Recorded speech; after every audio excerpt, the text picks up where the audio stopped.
Are you ready to transform your summer into an epic splash-tastic adventure? Say goodbye to wasteful, single-use water balloons and hello to the ultimate in reusable, eco-friendly fun with reusable water balloons. Check out the link in the video description to get yours on Amazon today. Mallorca officials are begging anti-tourist zealots to respect holidaying Brits as more protests are set to rock Spain. The warning comes after demonstrating Barcelonans sprayed holidaymakers at diners with water pistols earlier this month. Foreign tourists in Mallorca were also booed and jeered as they ate evening meals on terraces during a protest there on May 25.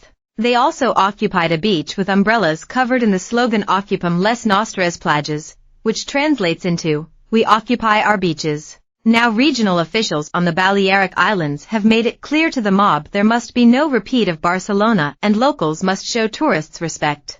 Bizarrely, regional government spokesman Antoni Costa denied there were protests on the island and said people were already respectful. He said, "But we have seen a certain type of behavior in Barcelona which, as you can imagine, we didn't like. We ask for the utmost respect for those who have decided not to demonstrate and urge those who do protest to do so peacefully and not interrupt other citizens and visitors." Demonstrators flocked to Mallorcan beaches last month in yet another display of locals' discontent with holidaymakers and mass tourism. They were seen huddled together at the coastal resort of Colonia de Sant Jordi, east of the island's capital, Palma. A group called Mallorca Platja Tour, Mallorca Beach Tour, had earlier campaigned online for locals to occupy the island's beaches. The group wrote on X, "Call for residents to fill the beaches of Mallorca as a protest against overcrowding.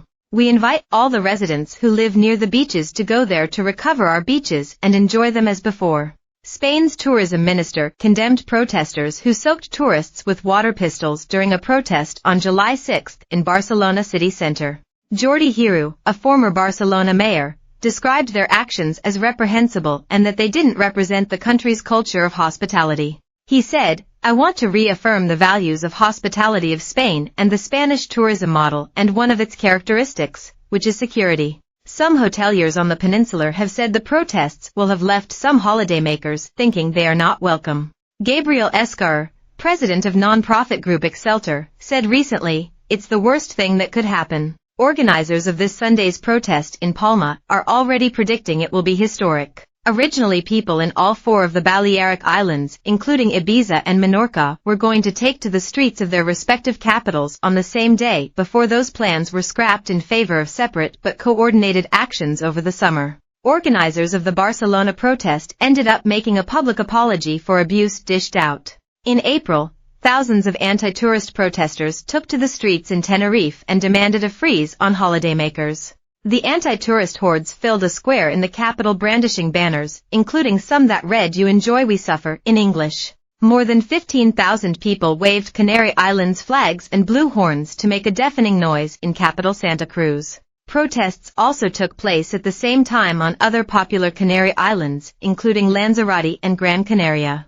Campaigners have tried to distance themselves from anti-tourist graffiti which has appeared on walls and benches in and around southern Tenerife. A wave of anti-tourist measures are being implemented across Europe to curb mass tourism in popular holiday hotspots. Overcrowding has become the main problem in many sunny destinations, with authorities trying to find a solution to keep tourists and locals happy. Officials have attempted to reduce the impact of holidaymakers by implementing additional taxes on tourists or banning new hotels. Earlier this year Venice became the first city in the world to charge an entry fee for holidaymakers after it started charging day trippers €5, £4.30, if visiting the historical Italian center. It was followed by an area in Barcelona which resorted to removing a well-used bus route from Apple and Google Maps to stop crowds of tourists from using the bus. Meanwhile, San Sebastián in the north of Spain limited the maximum number of people on guided visits to 25 to avoid congestion, noise, nuisance, and overcrowding. The city has already banned the construction of